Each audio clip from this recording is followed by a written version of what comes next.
Fala galera, tudo bem? O assunto de hoje tem a ver com a volta do futebol, afinal, cada vez a gente vai vendo mais ligas se movimentando nesse caminho e hoje dá para falar com um avanço importante da Premier League, que estabelece uma nova data, ainda com algumas etapas para chegar até lá, mas com novidades também nesse meio do caminho, então acho que dá para juntar diferentes temas nesse vídeo de hoje, falando sobre a novidade, a definição da data, as novidades relacionadas ao calendário também dos jogos, das rodadas, e também algumas coisas que vão voltar de forma diferente. E eu não estou falando só, entre aspas, do ambiente, do contexto, da falta de torcida, da atmosfera dos estádios, não, estou falando de elencos mesmo.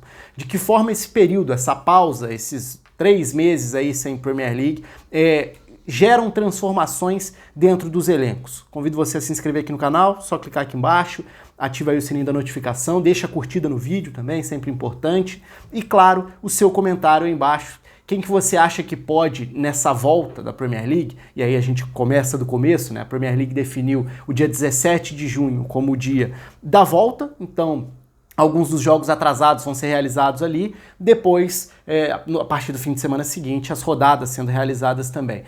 Mas nesses 3 meses, algumas coisas mudam bastante. Por exemplo, jogadores que estavam machucados e que estavam praticamente descartados do resto da temporada, tiveram tempo e podem retornar. Isso significa, em alguns casos, reforços dentro de campo de jogadores que já não faziam mais parte dos planos, né? Então, pensando por esse ponto de vista, alguns times podem ter reforços que eram inimagináveis lá atrás, porque eram jogadores já descartados para o resto da temporada, para o resto do campeonato. Então, é claro que esses meses mexem, não só na preparação, com tudo que aconteceu no mundo, mas e que segue acontecendo, né, em vários dos lugares, mas olhando especificamente para os elencos. Não estou falando de janela de transferência, de quem chega, quem sai, isso vai ser uma outra etapa mais para frente. Também não estou falando de término de contrato, que também já foi muito debatido, já que os contratos se encerram, muitos deles, no final de junho, mas já existe um movimento bastante claro de extensão dos contratos, quando for do interesse das partes, você poder estender por mais um período, para que os jogadores continuem vinculados aos clubes, já que a temporada não vai acabar na data prevista,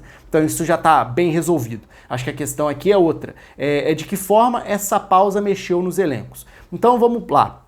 A Premier League diz claramente que a data de 17 de junho é a nova data provisória estabelecida para o começo, e é importante prestar atenção nisso, porque eles trabalham como uma nova data provisória, porque outras datas foram estabelecidas lá atrás. No início de tudo, a Premier League acabou adiando por prazos curtos, né? Algumas semanas, para ver o que aconteceria. Depois ficou claro que não dava para estipular uma data, falar em prazo, falar em período para volta, teriam que esperar um período muito maior. E foi o que aconteceu, pararam de falar em datas. Então agora, mesmo voltando a estabelecer uma data, eles estão tendo esse cuidado. Se tudo tiver dentro do previsto na questão da contenção, do estágio de combate, da crise dentro do país, aí sim, seguindo uma série de normas, seguindo todo um protocolo, os jogos vão ser realizados. Então esse é um ponto importante, aliás, o dia hoje não foi só de Premier League, né? A Série A na Itália também tem data para voltar, dia 20 de junho, sendo que a Copa Itália já está liberada para começar a partir do dia 13 de junho.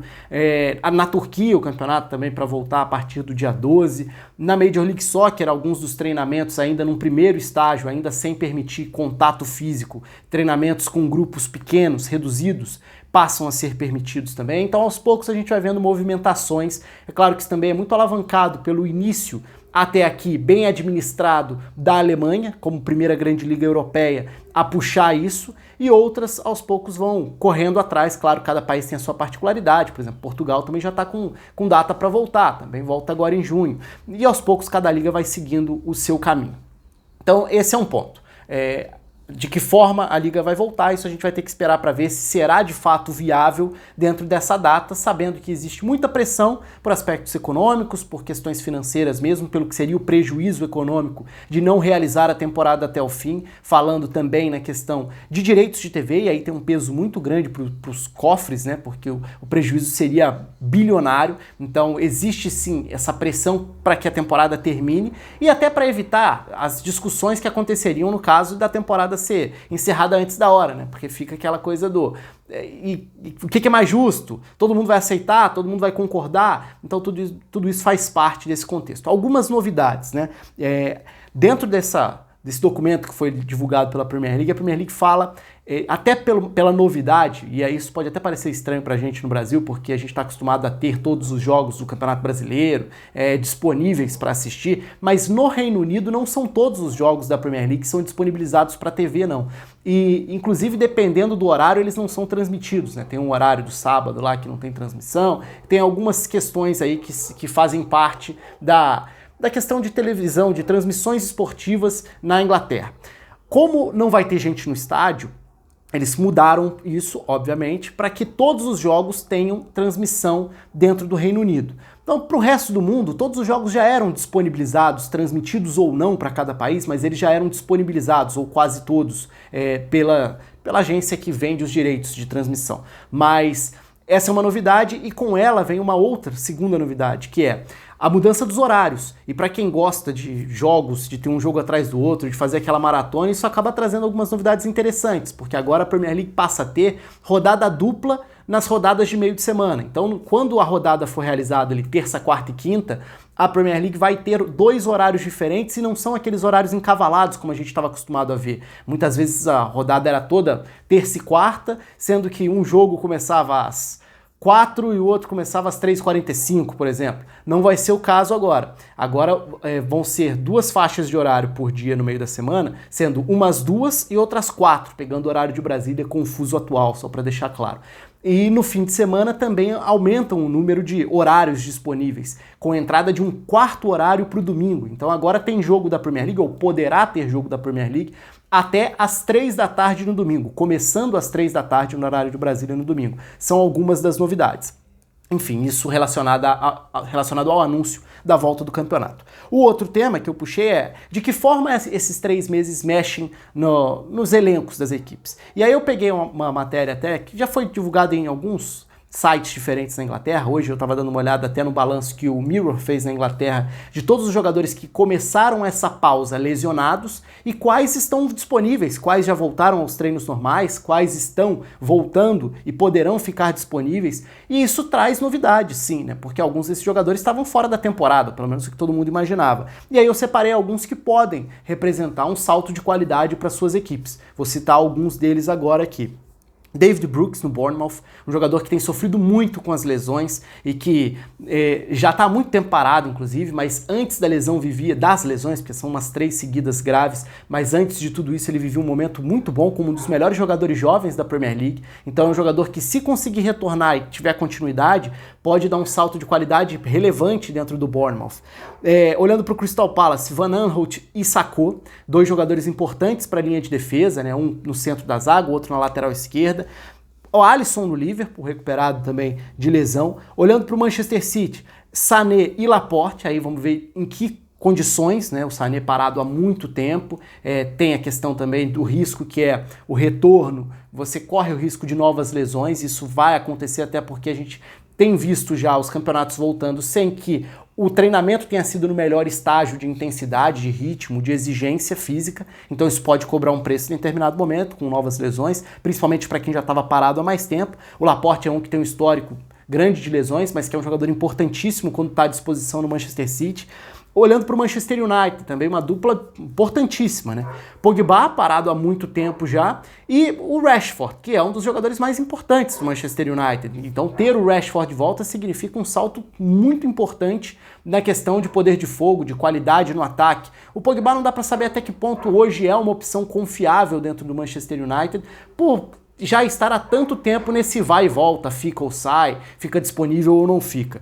Para seguir a lista, o Tottenham talvez seja o da mudança mais radical, porque seu ataque volta, né, com Harry Kane e Son Heung-min, então são os 2 jogadores mais decisivos do time estão de volta e estavam fora quando o futebol parou, né? E o Harry Kane era uma dúvida, um problema até pensando em Euro, assim como o Rashford também era uma preocupação pensando em Euro. Então a Inglaterra, como consequência, pode se dar bem, entre aspas, porque a gente não sabe o que vai acontecer até o ano que vem na Euro, sendo em 2021. E no Wolverhampton, o Johnny Castro também, o ala pela esquerda, um jogador importante dentro do sistema do Nuno Espírito Santo, para citar alguns desses jogadores que retornam. Então tem bastante gente relevante voltando aí, podendo mudar, mexer no cenário, na configuração do que existia à disposição dos elencos e do que vai impactar nos times escalados também a cada rodada. E aí tem o outro lado da moeda. E aí eu inclusive explico a foto de capa do vídeo, porque a foto de capa do vídeo tem Kanté e Troy Deeney, dois jogadores que não foram citados até aqui,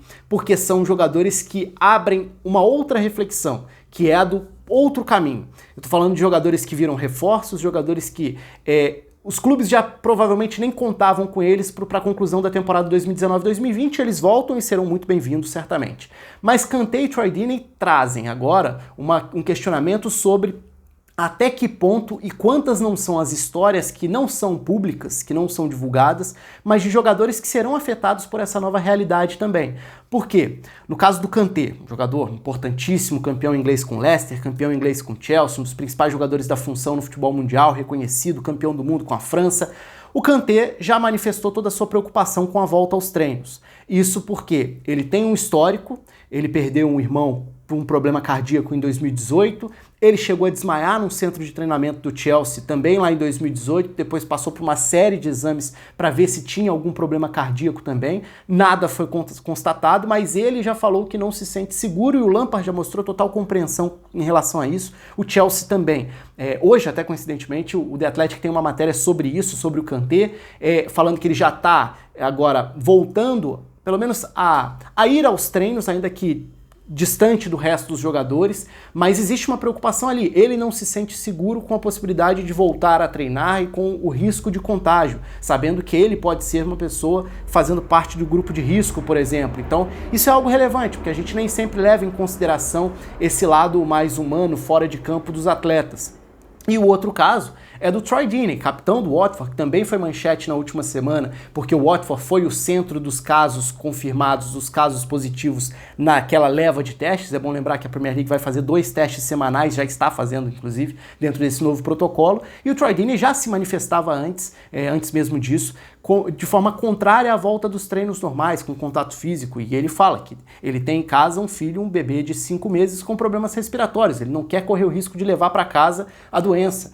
Então tem um lado bastante complexo aí de compreensão por parte dos clubes, por parte da liga, de que cada jogador é uma pessoa com o seu círculo familiar dentro de casa, que nem sempre as pessoas conhecem e que podem representar riscos nesse momento e até no ponto de vista de tentar compreender quem vai se disponibilizar num primeiro momento ou não para essa volta dos treinos. Então tem um debate bastante amplo aí em andamento na Inglaterra, porque envolve jogadores e jogadores relevantes, né? Um, o Kanté, que já foi o melhor jogador do campeonato, inclusive, o outro é o Troy Deeney, que é capitão do Watford e que é um jogador bastante identificado com a torcida. Então são alguns assuntos que vão ficar em evidência nessas próximas semanas, enquanto a gente vai acompanhando esses novos testes, as novidades, a evolução também nessa questão do estágio de combate à doença dentro do Reino Unido e no mundo inteiro, no mundo como um todo.